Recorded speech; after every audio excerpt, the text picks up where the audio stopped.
Selig Audio and Pitch Blend introduce Selig Gain, a handy little multi-tool of a rack extension that covers all your gain-related needs. Let's take a quick tour.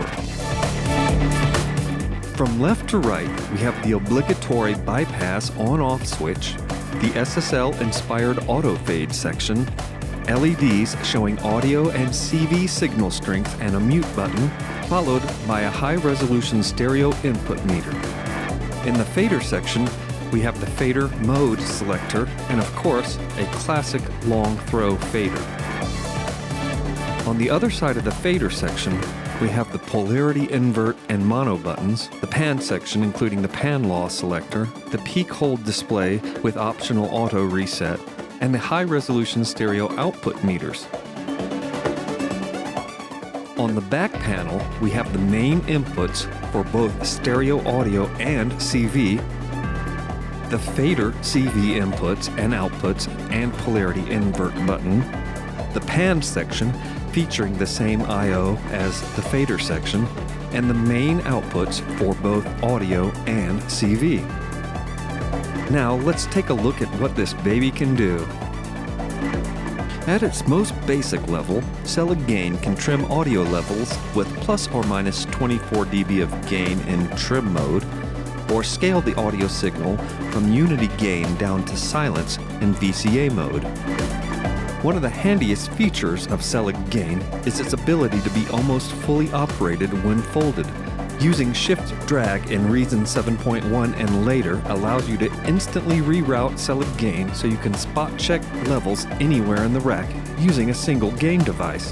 When folded, you can still access the bypass switch, signal LED, mute button, fader mode, fader, as well as the polarity and mono buttons, panning, and the peak hold display including the reset button.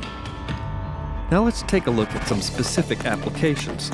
Here's the included ducker combinator, ducking this pad being triggered by this drum machine playing quarter notes, creating a rhythmic effect on the pad. Here's the ducker combinator again, this time being used as what I call the hole puncher. This is negative compression taken to an extreme and pretty much removes the loudest sounds completely, leaving only the background elements. Listening to the original drum loop, you can clearly hear the kick drum, but the hole puncher almost totally removes it, leaving a very different sounding loop. And finally, by turning off look ahead, you can get some nice hyper-exaggerated transient sounds. Here's a couple more of the included combinators. First up, the auto panner, which allows you to take advantage of Gain's multiple pan loss to create variations in the panning curve. And then we have the fake 3D rotation combinator, a fun little combinator which is a simple simulation of a sound going around in a giant circle in front of you. I hope you've enjoyed seeing a little bit of what this humble yet ever so useful rack extension can do.